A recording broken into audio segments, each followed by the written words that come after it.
नमस्कार दोस्तों आज हम आपको एक ऐसी आईएएस अफसर लड़की की आप बीती दिखाने जा रहे हैं जिसको देखने के बाद आपके दिल की धड़कनें थम सकती हैं। जी हाँ, उत्तर प्रदेश के कानपुर में यही तकरीबन कोई शाम हो रही थी।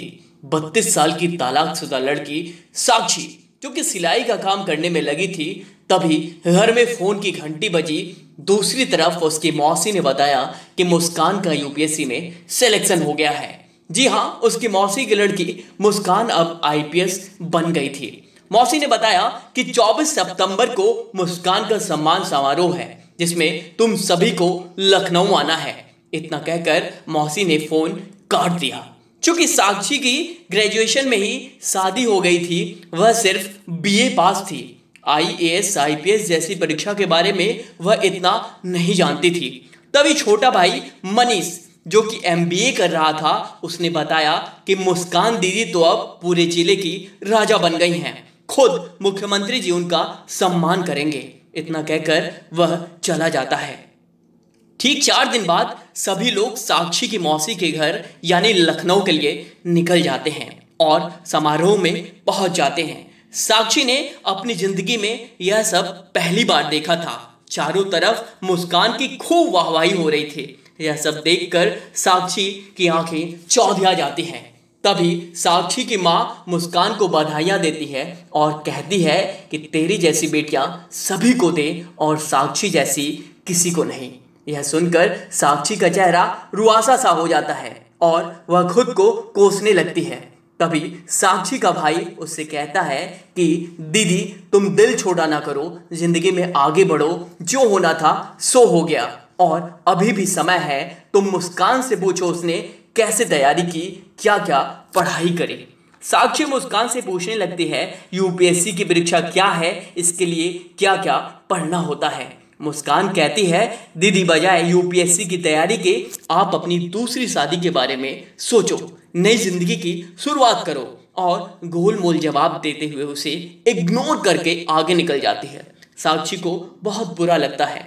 कानपुर वापस आते ही साक्षी सबसे पहले यह जानने की कोशिश करती है कि यूपीएससी की तैयारी कैसे की जाती है, क्योंकि वह पूरा दिन सिलाई का काम करती थी और रात में उसे कुछ समय मिलता था। जैसे ही उसे समय मिला वह भाई मनीष की मदद से सारी जानकारी जुटाती है और अन्य पिछड़ा वर्ग यानी कि ओबीसी की आयु सीमा 35 वर्ष देखकर उसे तसल्ली हो गई कि अभी भी समय है, कुछ किया जा सकता है। चूंकि साक्षी जो कि तलाकशुदा है, अपने मायके में रहती थी, पूरा दिन कड़ी मेहनत करके पैसे कमाती थी, वह अपने परिवार के लिए और बोझ नहीं बनना चाहती थी। उसने निर्णय ले लिया था कि वह भी अब इस परीक्षा की तैयारी करेगी, वह भी यूपीएससी जैसी बड़ी परीक्षा की तैयारी करेगी। भाई की मदद से वह एनसीईआरटी की किताबें मंगवा लेती है और पूरा दिन सिलाई का काम और रात में पढ़ाई में लग जाती थी। केवल 4 घंटे की नींद ही उसके जीवन का हिस्सा थी, क्योंकि उसने खुली आंखों से सपना देखना शुरू कर दिया था। ऐसा चलता रहा और 8 महीने बीत जाते हैं। जी हाँ, 8 महीनों में ही साक्षी ने यूपीएससी का सारा सिलेबस कंप्लीट कर लिया।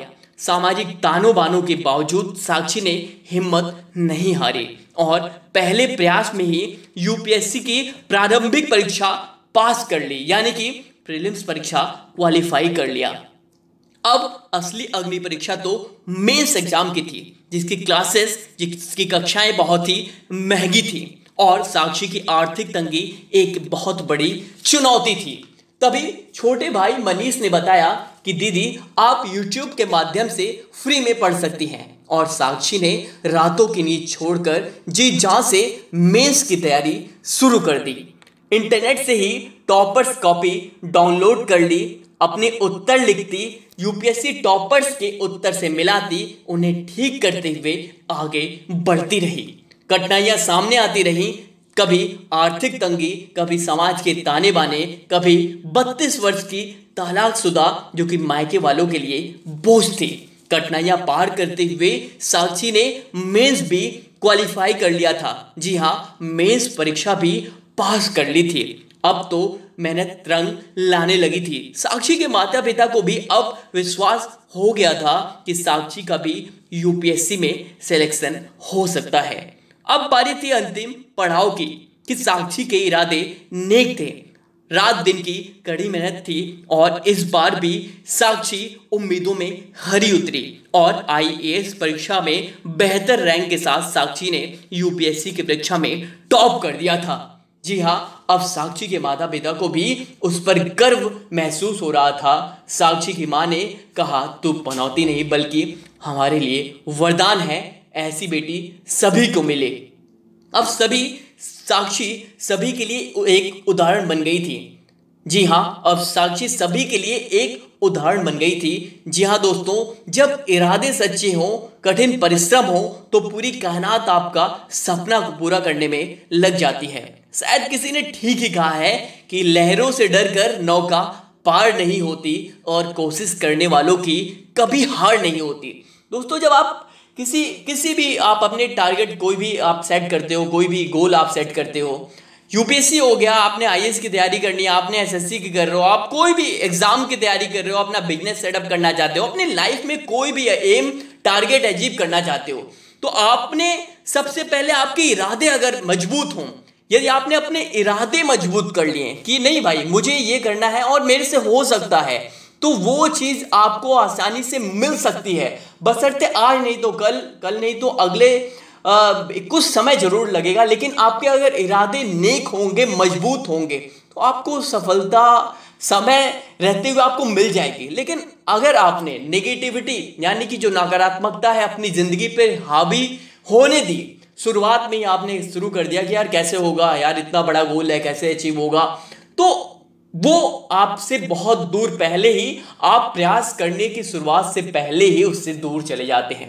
तो आपने क्या करना है, अपनी लाइफ में अपने गोल को सबसे पहले सेट करें और ये कंफर्म कर ले कि हाँ जी मेरे से हो सकता है। और सभी करते हैं, यूपीएससी एक बहुत बड़ी परीक्षा है, ये सभी जानते हैं, लेकिन इतनी भी बड़ी परीक्षा नहीं है कि इससे क्वालिफाई नहीं किया जा सकता है। दोस्तों, जो लोग भी आखिरकार आपके बीच से ही लोग निकल रहे हैं, वो भी एक इंसान है, वो भी 8 से 10 12 घंटे पढ़ते हैं, उससे अधिक नहीं पढ़ते हैं और वो भी परीक्षा को क्वालिफाई कर रहे हैं। तो इतनी बड़ी परीक्षा भी नहीं है जिसे क्वालिफाई नहीं किया जा सकता और इतनी छोटी परीक्षा भी नहीं है कि आसानी से पास की जा सकती है। बशर्ते आपको क्या करना है, अपने इरादे मजबूत करने हैं, बुक्स मटेरियल को कलेक्ट करें, आज से लग जाए। मुझे उम्मीद है कि आप अगर अच्छे से पढ़ाई करेंगे तो आप अपनी जो गोल है आपका ड्रीम है वो आप आसानी से पा सकते हैं। मुझे उम्मीद है कि ये वीडियो आपको अच्छी लगी। अगर वीडियो अच्छी लगी तो प्लीज इस वीडियो को अधिक से अधिक शेयर करें। यदि आप हमें अभी फेसबुक से देख रहे हैं तो फेसबुक से डिफरेंट प्लेटफॉर्म पे शेयर करें, और यदि आप हमें अभी यूट्यूब से सुन रहे हैं तो यूट्यूब से और भी व्हाट्सएप पे शेयर करें, टेलीग्राम पे शेयर करें, ताकि और अधिक से अधिक लोगों तक ये वीडियो पहुंचे, हर साक्षी तक ये वीडियो पहुंचाई जाए। चलिए, तब तक के लिए धन्यवाद। इस वीडियो को अधिक से अधिक शेयर करें। नमस्कार दोस्तों।